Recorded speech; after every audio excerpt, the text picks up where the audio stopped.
Mr. Hampton has entered into an agreement with the people, and would like to enter that into the record. The people of the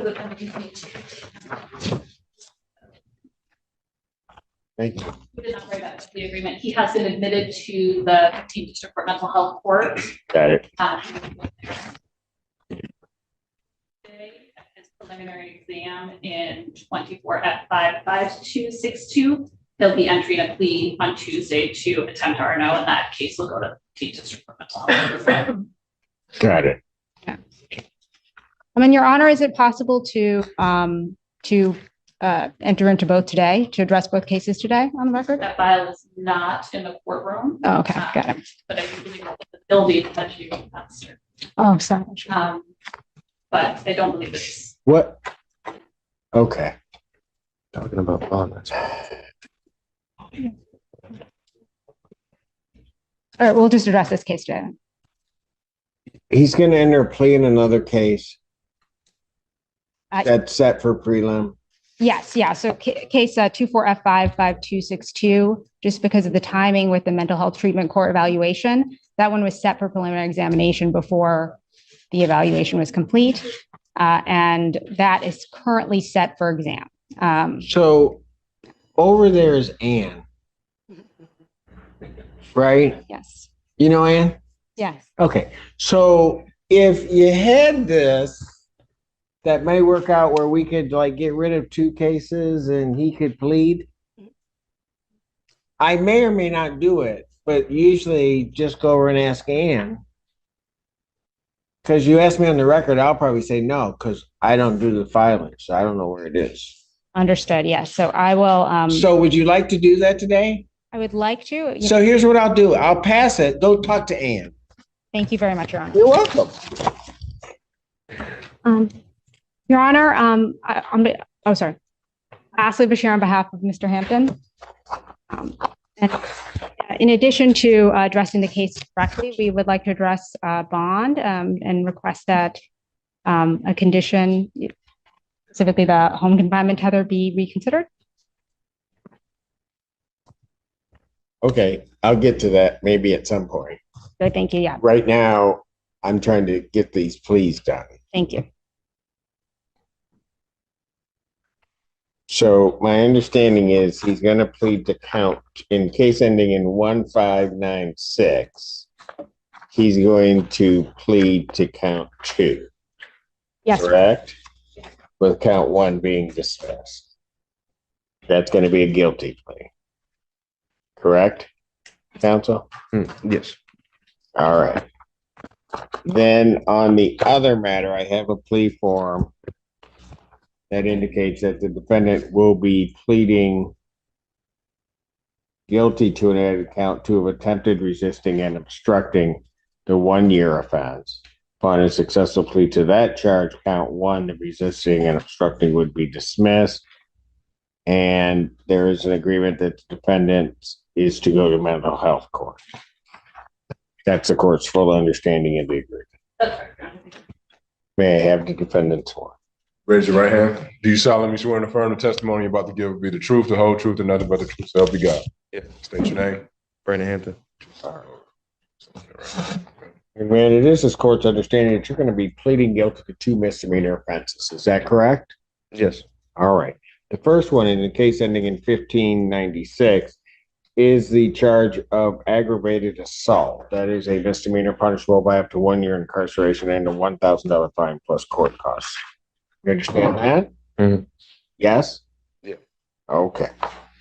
You also understand in that case that while I'm taking your plea, I would not be your sentencing judge, and you would be sentenced before Judge Barr in the 14A2 District Court. You understand that? Yeah. Okay. And understanding that on that case, do you still wish to plead guilty? Yes. All right. On the other case, it says court's understanding you're going to plead guilty to the charge of attempted resisting and obstructing a police officer. That's a misdemeanor punishable by up to 1 year incarceration or $1,000 fine plus court costs. Do you understand that? Yes.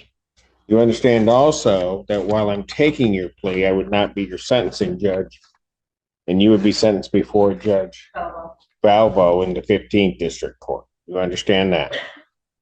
Why are the judges different, Your Honor? Why are the judges different? Because these allegedly occurred in two separate places. The case that we're just talking about with Judge Valvo, the offense took place in the city of Ann Arbor. And the other case happened in maybe the city of Ypsilanti or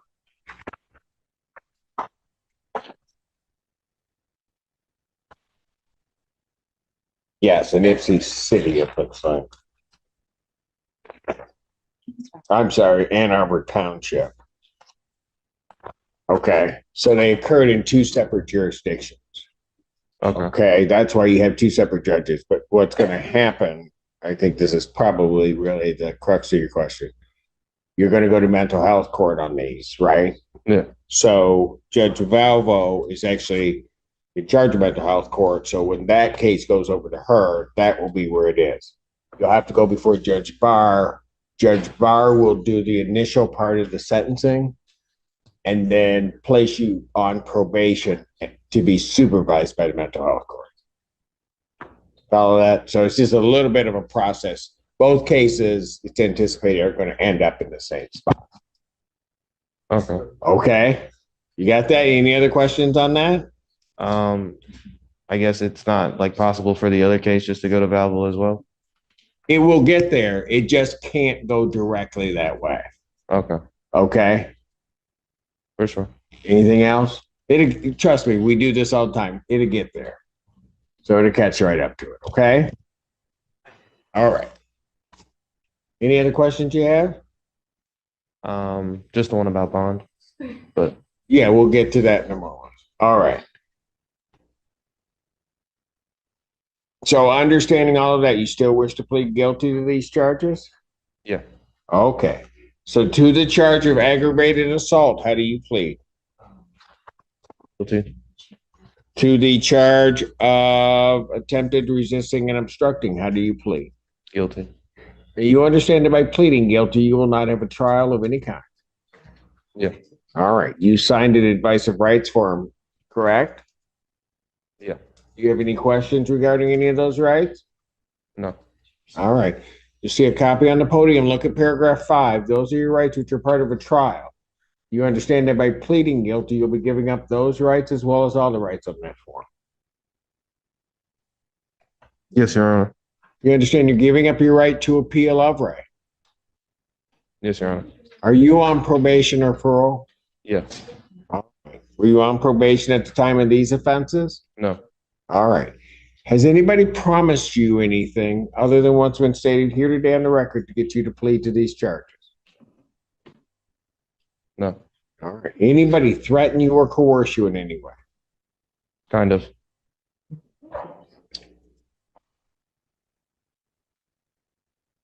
Okay, what do you mean, kinda? I don't want to go to jail again, Your Honor. Okay, but did somebody threaten you to plead? Yeah, with jail time, Your Honor. Okay, but who did that? Well, technically, you, Your Honor. No. Well, technically, you, Your Honor. No. Mr. Hampton, so Tell you what. Why don't we pass the matter? Maybe you can talk to him and we'll give this another shot today if we're comfortable with it. Otherwise, the court may not be comfortable with it, and we might just blow all of this up and it'll just have to happen another way. thank you. But I'll give you a chance to talk. We appreciate that. All right. We're back on the record in the case of the people versus Hampton. We're in the middle of taking a plea. And so I stated the terms on the record. And Mr. Hampton, I'm going to ask you a couple questions again. Okay. Has anybody promised you anything other than what's been stated here today on the record to get you to plead to these charges? No. Has anybody threatened you or coerced you in any way to get you to plead? No. You're doing this voluntarily, Yes. of your own free will, Yes. and because you believe that you're guilty of these offenses? Yes. All right. We'll start with case 1596. paperwork, so. Okay, Mr. Hampton, on the date of August 29, 2024, at Washtenaw Community College in Ann Arbor Township, Washtenaw County, State of Michigan.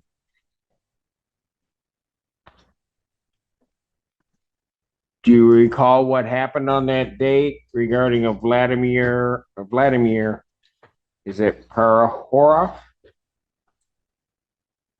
I don't know, Your Honor. All right, did you get into a fight with somebody? Oh, I know what happened. I don't know what his name is. It sounded like. Okay, why don't you tell me what happened then? Oh, I was trying to take a shower, Your Honor.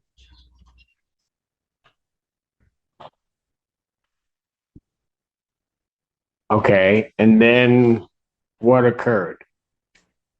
When I was in the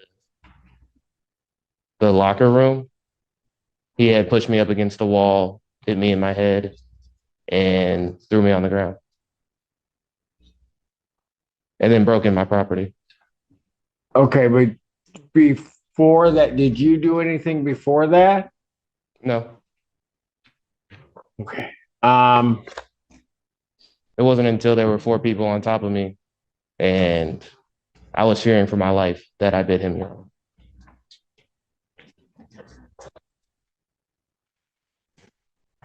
Okay, so here's what I'll do. Counsel, because I can see the way that this plea's going, it's not gonna work. So if you guys want to change, I'm not suggesting if you guys want to change things to a no contest. If you want to do whatever, what I will do is I'm back up at 1. I'll call it back up at 1. I think everybody's still going to be here. So, and give you a chance to talk with him, decide whether or not you want to do no contest, please explain what a no contest, go through all of that with him, and then see if we can get this done. Thank you very, very much, Your Honor. Appreciate it. Thank you. This is a prime example for me of no good deed goes unpunished. All right, so we'll call it back up at that point. Quarter past these matters again. All right. We actually, based on the most recent conversation with my client, I will actually seek to adjourn this case for to further advise my client on the offer. All right. For the shortest adjournment possible. February 13th. Both matters. Thank you very much, Your Honor. Both matters? I don't have to come on. Well, that's true. What are we doing with, well, when is the exam set? Tuesday, the 28th. Yes, so would it, apologies. We can see, I'd be happy to stick to adjourn that, the exam or for the other case. Well, you're gonna need a step on the exam. Yes. But I only took it because there was gonna be a plea. When do you want the other one adjourned to? When is the soonest? I'll set this, I'll adjourn the After the 1596. I'll adjourn 1596 to February 6th. The other one is stay on track for a preliminary examination. I understand that people are not going to have their witnesses available, or you need a stipulation to adjourn that out. Okay. Thank you, Your Honor. And clarify this. What we just witnessed in this courtroom was not a standard guilty plea. It was a procedural warning sign unfolding in real time. From the very beginning, the judge took great care to ensure that Brandon Hampton fully understood what he was doing, what rights he was giving up, and most importantly, whether his decision to plead guilty was truly voluntary. And that question became the heart of this entire hearing at first glance.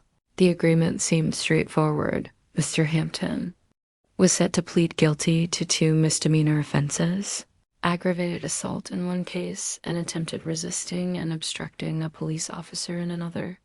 In exchange, more serious charges would be dismissed, and both cases were expected to funnel into mental health court, an alternative system designed to prioritize treatment over punishment. But the moment the judge asked the most critical question, has anyone threatened or coerced you into pleading guilty? Everything changed. Mr. Hampton's response was not clear, confident, or reassuring. Instead, he hesitated. He said, kind of. He expressed fear of going back to jail. And most strikingly, he stated, technically you, Your Honor. When asked who pressured him, that single statement stopped the proceedings cold. From a legal standpoint, this is crucial. A guilty plea must be made knowingly, voluntarily, and intelligently. If a defendant believes they are pleading guilty simply to avoid incarceration rather than because they accept responsibility, the court cannot ethically or legally accept that plea. And the judge here recognized that immediately. Rather than forcing the issue, the judge did something important. She paused the process. She allowed defense counsel to step aside and speak privately with Mr. Hampton. She made it clear that if she was not comfortable with the plea, the entire agreement could collapse. That's not drama, that's judicial responsibility. When the hearing resumed, the judge asked the same questions again. This time, the answers were clearer. Mr. Hampton stated that no one had threatened him, that he was acting voluntarily, and that he believed he was guilty. But even then, trouble surfaced again when he attempted to explain the facts of the aggravated assault. Instead of admitting to criminal conduct, Mr. Hampton described himself as the victim claiming he was. Attacked, feared for his life, and only reacted defensively. At that point, the judge made another critical call. She stopped the plea once more. Why? Because the factual basis didn't match the charge. In Michigan and in courts across the country, a judge cannot accept a guilty plea unless the defendant admits to conduct that actually satisfies the elements of the crime. Saying I was defending myself does not legally support an aggravated assault plea. That's why the judge suggested alternatives like a no contest plea or further consultation with counsel. Ultimately, the case was adjourned. No plea was finalized. One matter stayed on track for a preliminary exam, while the other was pushed back to allow time for proper legal guidance and clarity. This wasn't a failure of the system, it was the system working exactly as intended. The broader takeaway here is powerful. Courts are not assembly lines for guilty pleas. Judges are gatekeepers, and when something feels off, confusion, pressure, or inconsistency, they are obligated to stop everything. Mental health court may still be the destination, but the path must be lawful, fair, and voluntary. So here's the question for you. Do you think the judge made the right call by halting the plea process, or should this have moved forward as originally planned? Drop your thoughts in the comments. We want to hear your take. And if you found this case as shocking and revealing as we did, make sure to hit that like button, share this video with someone who follows courtroom cases, and don't forget to subscribe for more jaw-dropping courtroom breakdowns, legal insights, and real-world justice in action.